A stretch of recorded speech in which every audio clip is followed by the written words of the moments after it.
Pagi cerah ini kami akan mengadakan podcast berbuku. Untuk itu kami perkenalan dulu. Perkenalkan, nama saya Alia dan sudah saya ada. Nama saya Orlando Ibnu. Ibnu aja ya. Terus untuk sebelahnya ada Bapak Messi. Messi. Enggak, namanya Ya. Mbak Septian. Ya, Terus saya siapa? yang Nama sebelah siapa? situ sendiri. Siapa?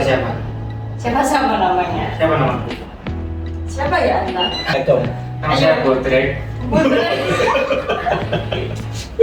Budre. Oh, Pak Budre. Oke teman-teman, kalau nggak kenal silakan panggil. Iya, namanya Pak Budre. Oke, langsung aja. Udah buku kali ini kita membahas apa Pak Setia? Oke, yang pertama yang saya bahas kali ini adalah di buku The Power of Concentration, ya, kekuatan konsentrasi. Pengarangnya adalah Teron Q. Domun. Ya, ini bukunya seperti ini. Nah, mungkin sangat familiar bagi teman-teman karena di CST sendiri sebenarnya sudah banyak sekali pembahasannya, tapi belum sampai tamat kayak gitu. Nah, kali ini saya akan membahas di bab 18, yaitu membentuk daya kendali mental melalui kreasi, atau bisa juga mengendalikan sesuatu mental melalui sebuah kegiatan. Itu Mbak Alia. Bisa dijelasin Pak? Sedikit saya akan bercerita terkait apa yang ada di dalam buku ini. Oke, di paragraf pertamanya itu menceritakan bahwa baru-baru ini tuh saya mengikuti zaman makan yang dihadiri oleh para investor. Masing-masing investor diminta menyampaikan pidato singkat mengenai sesuatu yang menurutnya bisa dicapai di masa yang akan datang. Banyak sekali yang mereka bahas. Salah satu seorang investor berbicara tentang kemungkinan ciptanya telepon tanpa kabel. Jadi intinya dulu itu ada sekumpulan massa atau perkumpulan zaman antar teman-temannya itu menceritakan sesuatu yang tidak pernah terpikirkan. Contoh yang saat ini ada itu adalah internet. Ya, dulu itu kan nggak kepikiran bahwa kalau ada internet itu terciptanya dari mana? Ya, dari unsur-unsur yang tadi mental melalui kreasi. Jadi sesuatu yang mereka pikirkan tanpa mereka sadari bahwa sekarang bisa terwujud. Begitu Mbak Alia. Itu singkatnya ya, itu di paragraf pertamanya. Kalau bisa kita aplikasikan di sekarang di tempat kerja kayak gini, di dalam bekerja itu kita jangan sampai menonton dengan apa yang kita kerjakan. Sesekali kita perlu untuk namanya berkumpul atau briefing.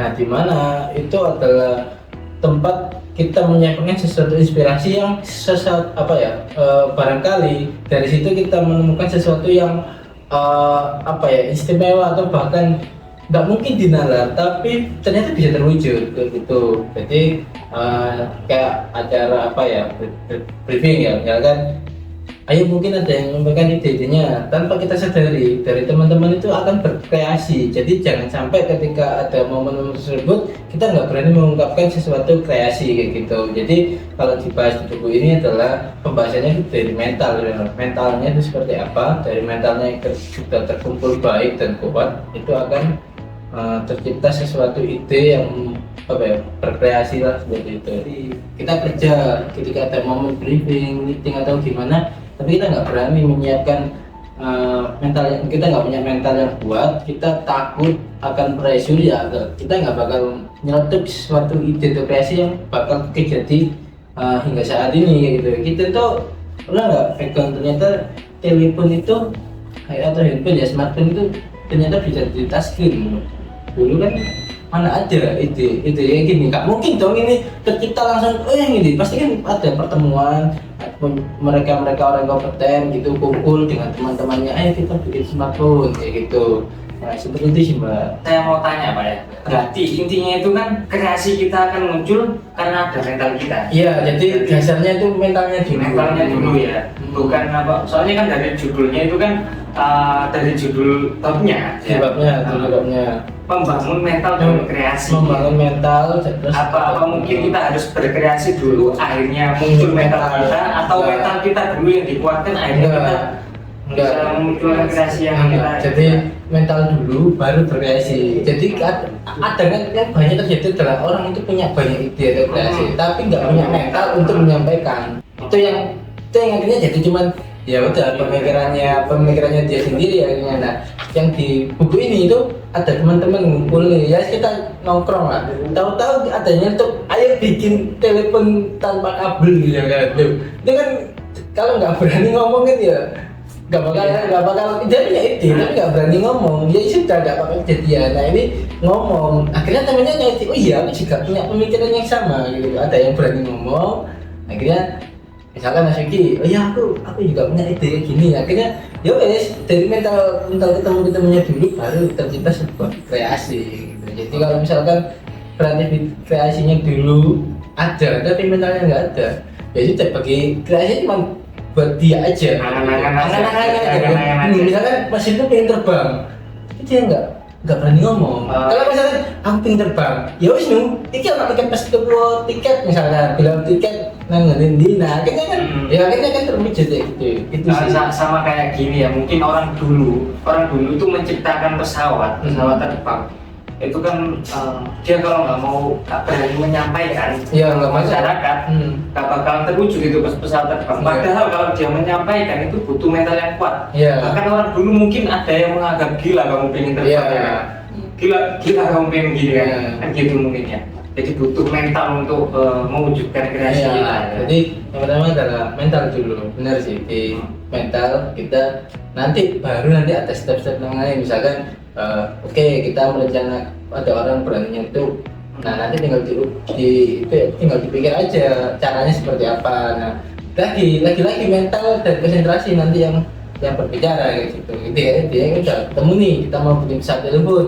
Nah apa aja yang disiapkan, nanti kita ngomong lagi. Kita mengungkapkan pendapat itu sesuatu bagiku kayak istilah mental, dia berani speak up kayak gitu. Kadang kan orang punya ngelawan lah, ya bukan ngelawan dalam arti membangkang ya. Ini ada suatu terus ada feedback. Kan yang sering tuh kayak ada feedback dia nggak berani ngungkapin karena ya bagi dia kayak gitu tuh nggak relate gitu sih. Jadi kenapa kalau misalkan ada feedback terus dia menjawab, berarti kan dia punya mental yang kuat kayak gitu sih. Berbicara di depan orang juga salah satu mental kayak gitu. Itu sih. Kalau nggak punya mental ya nggak bakal bisa. Kalau dari saya kayak misalnya jualan, kita itu kayak jualan apa ya, kayak jualan skena kayak gitu. Kita ya harus punya mental apa, menawarkan produk-produk kita. Itu bisa jadi jenis mental juga. Karena apa? Kalau misalnya kita nggak punya mental, kita belum nawarin aja udah done, itu nggak ada. Wis, gokil. Gimana mau laku kalau nggak punya mental kan? Ya. Nah, kita itu harus punya mental itu tadi. Kalau nggak ada ya kita mau jualan gimana? Jadi ada sangkut pautnya mungkin ya kreasi dengan mental itu ya. Iya. Karena mungkin banyak orang yang tidak bisa berjualan kayak dulunya Mas Ibnu ya. Tidak bisa berjualan, takut untuk menjualkan. Itu karena dia mungkin kurang knowledge, pengetahuan tentang yang dia jual. Akhirnya dia nggak berani menjual. Tapi kalau dia sudah punya pengetahuan, dia kan pede untuk menjualkan suatu barang itu ya. Jadi ada kaitannya antara mental yang kita punya dengan kreasi yang kita punya gitu. Mungkin seperti itu. Mental dan percaya diri itu sesuatu kesatuan yang kita bisa dipisahkan. Jadi kamu percaya diri tapi kamu nggak punya mental, itu ya nggak mungkin. Jadi mental sama percaya diri itu jadi satu. Nah nanti dari situ baru muncul lagi satu kreasi, apa dia berani ngomong apa seperti itu ya. Contoh ini ambil kita merdeka, mungkin kan salah satu mentalnya dulu adalah yang ada orang yang untuk kira ini dijajah terus sakit kan lawan karena ngomong lagi itu yang merasa dulu apa kita melawan ayo dari orang satu ngomong ke temennya sekitar yang temennya ngomong lagi ini jadi persatuan kayak gitu, dan akhirnya wujud sampai sekarang. Tapi kan juga harus didasari dengan kekuatan. Iya, makanya dia udah percaya diri, aku punya ini. Jadi dia terbangun ya karena apa yang dia miliki itu tadi. Lebih baik punya gini, kreasinya lebih baik salah daripada nggak diungkapkan. Misalkan ya bener kan, ya kan mental nih kita udah ngumpul. Aku ngomong ke Mas Kiki, gini Mas Kiki nya enggak. jangan Pak, jangan gini, nggak apa-apa. Kan itu sebut mencari jalan terbaiknya aja kayak gitu. Perdebatan itu tidak mungkin bisa dihindari, tapi kan kita kepinginnya jalur tengahnya, jalur terbaiknya itu seperti apa. Kita juga intinya bisa menerimanya itu sih. mencapai tujuan yang Iya, sama gitu ya. kreasinya Meskipun caranya beda-beda. kan nggak semua kreasi orang ini beda, ya kan. Intinya aku bilang ini, Mas, aku punya ide seperti ini. Mas Vicky gimana setuju? Jangan Pak, lebih baik seperti ini karena pengalamanku dari sini. Nah, Mas itu ternyata punya pengalaman lagi, cuman nggak punya mental untuk menyikapinya. Ya akhirnya kan start di sini aja gitu loh. Misalkan Mbak Aja punya kita tuh dia nggak berani ngomong atau apa. Nah, dari hal kecil aja sebenarnya kita sudah bisa mengembangkan sesuatu kreasi kan gitu. Makanya kenapa di setiap pekerjaan, ada briefing, ada feedback, lebih baik diungkapkan. Sekalinya itu tidak apa ya, tidak relate dengan yang diomongkan sama atasannya atau gimana, tapi setidaknya dia udah berani kayak gitu. Oh, ada titik poin sendiri. Oh, nah ini menangkap poinnya. Dia juga punya pengalaman mungkin dari itu. Jadi aku sendiri juga bukan yang kayak agri gitu dan sebagainya. Setidaknya dia ngasih feedback, otomatis dia paham dengan apa yang tak maksud. Sekalinya tidak sejalan, tapi nanti tinggal apa ya, ngomongnya aja tinggal dilatih itu sih. Jadi semuanya itu dari garis lurus dari sini dulu loh, baru kita berkreasi. Sebenarnya kalau ditanyain ya, saya bukan ahlinya dalam hal ini, tapi saya jawab dari pengalamannya aja. Berani dulu. Ya, kalau saya cuma berani gitu aja, nggak takut salah. Jadi tinggal kontrol aja sih, maksudnya nggak bisa ngerti salah ya jadi takut no. Pasti paham situasi lah, paham situasi. Kalau emang nggak ada, berani itu juga banyak artinya juga ya. Nggak tahu diperintahnya. Akhirnya dari situ nanti kan kumpul sebagai, terus jangan pernah anti kritik dicerca apapun, ya udah diterima aja. Itu juga melatih mental juga ya. Jadi jangan menghindar dari suatu masalah juga, itu juga salah satu melatih mental. Ini dari aku ya, aku terlepas dari benar atau salah karena aku juga nggak punya apa ya, punya acuan resminya. Cuman sejauh aku sampai di sini ya itu yang tak terapkan itu Mbak ya. Kalau menurutku ya, kalau menurutku kita harus berwawasan. Nah, Kita perdalam dulu atau pelajari dulu. Agar kita berani. Kadang-kadang kalau sepengalaman saya nggak berani ngomong itu karena saya kurang percaya diri dengan apa yang saya ketahui gitu. Jadi kalau saya berani speak up berarti aku sudah tahu lah. Saya ngerasa tahu dan saya harus mengungkapin itu tadi. Jadi mungkin karena pengetahuan juga ya. Mungkin karena pengetahuan, karena kita punya pengetahuan, kita ngerasa punya pengetahuan tentang itu, kita berani speak up. Tapi kalau kita cuma oh kayaknya gini deh, tapi ragu-ragu akan ilmu yang kita sudah miliki, akhirnya kita ragu juga untuk mengungkapin itu. Mungkin itu juga termasuk suatu cara untuk membangun mental ya. Ya, jadi kan banyak, banyak mungkin di Wikipedia atau di Google mungkin juga cara dari ahli juga akan berbeda. Cuman kan lebih mantap lagi kalau kita sendiri yang punya caranya. Iya. Ini dari Mas Vicky lebih baik punya wawasan. Nah kalau dari aku mungkin ya kamu lebih baik menerima dulu ya. Namanya ya gak ada yang salah, gak ada yang paling benar sih di sini. Dari Mas Ibnu juga mungkin punya cara sendiri. Cara membangun mental gitu. Ya, cara membangun mental itu seperti apa? Ya kalau membangun mental itu dari semua, dari kedua orang ini benar, emang benar sama kan. Kalau dari aku ke itu apa namanya? Ya banyak masalah. Bukan kayak apa yang kita lakukan itu harus berani bertanggung jawab. Banyak masalah. Itu banyak masalah. Banyak masalah. Membangun mental Iya. ya. Jadi jangan biasa dengan masalah. Jangan mental kita kuat. bukan berarti kita cari masalah yang sebenarnya ya. Artinya kalau ketika ada suatu masalah ya diterima aja. Artinya gimana menyelesaikan dan bertanggung jawabnya seperti apa, itu sih. Itu bahaya. Jadi nggak ada acuan sih kalau dari saya, dari Mas Vicky, dari Mas Ibnu itu seperti itu. Bisa saya simpulkan, podcast Dapur kali ini itu yaitu membangun mental supaya kita itu bisa mencapai ide-ide yang kita inginkan gitu.